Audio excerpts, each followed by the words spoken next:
আরও একটা বাছাই পর্ব, আরও একটা বিশ্বকাপ হেক্সার লক্ষ্যে, তাই ব্রাজিলেরও চলছে দৌড়ঝাঁপ।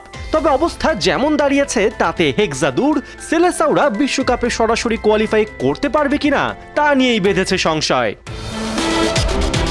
আর এই সংশয়ের বেড়াজাল থেকে নিজেদের ছোটাতে শনিবার ইকুয়েডরের বিপক্ষে মাঠে নামছে ব্রাজিল। চারপাশে প্রশ্ন, মেসিকে ছাড়াই আর্জেন্টিনা চিলিকে 3 গোলে হারিয়েছে, ব্রাজিল কি অন্তত ড্রটা করতে পারবে? দক্ষিণ আমেরিকা অঞ্চলের পয়েন্ট টেবিল কিন্তু ব্রাজিলিয়ান ফ্যানদের খুব একটা স্বস্তি দিচ্ছে না।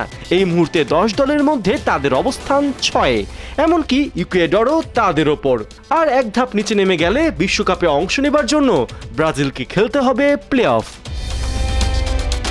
তবে যারা মনে করছেন ইকুয়েডর তো ব্রাজিলের সামনে নসি, তাদের উদ্দেশ্যে বলতে হয় সবশেষ কোপায় নজর দিন। কোয়ার্টার ফাইনালে আরেকটু হলেই আর্জেন্টিনাকে প্রায় আটকে দিয়েছিল দলটা।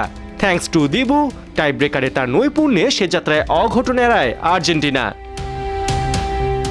তবে ব্রাজিল ফ্যানরা স্বস্তি খুঁজতে পারেন অতীত পরিসংখ্যানে। সবশেষ 12 ম্যাচে ইকুয়েডরের কাছে হারেনি সেলেসাওরা।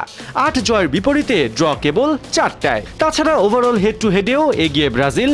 ইকুয়েডরের বিপক্ষে 35 ম্যাচে ব্রাজিলের জয় 27টায়, ড্র 6টা আর হার মাত্র 2টা।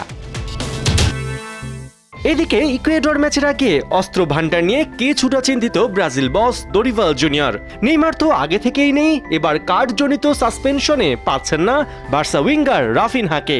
এখানেই শেষ না, মরার উপর খাড়ার ঘা হয়ে এসেছে আরেক উইঙ্গার সাভিনোর ইনজুরি।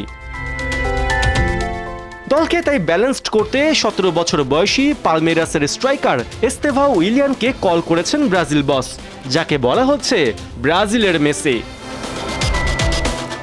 রাফিনহার সাসপেনশনের জন্য ব্রাজিল নামছে অল রিয়াদ মাদ্রিদ ফরওয়ার্ড নিয়ে। ইকুয়েডরের বিপক্ষে আক্রমণ ভাগ সামলাবেন ভিনিসিউস, রদ্রিগো আর অ্যান্ড্রিক। স্তাদিও কুতো পেরেইরাতে ব্রাজিল ইকুয়েডর ম্যাচ শুরু সকাল 7টায়। পার্থ বণিক, 71।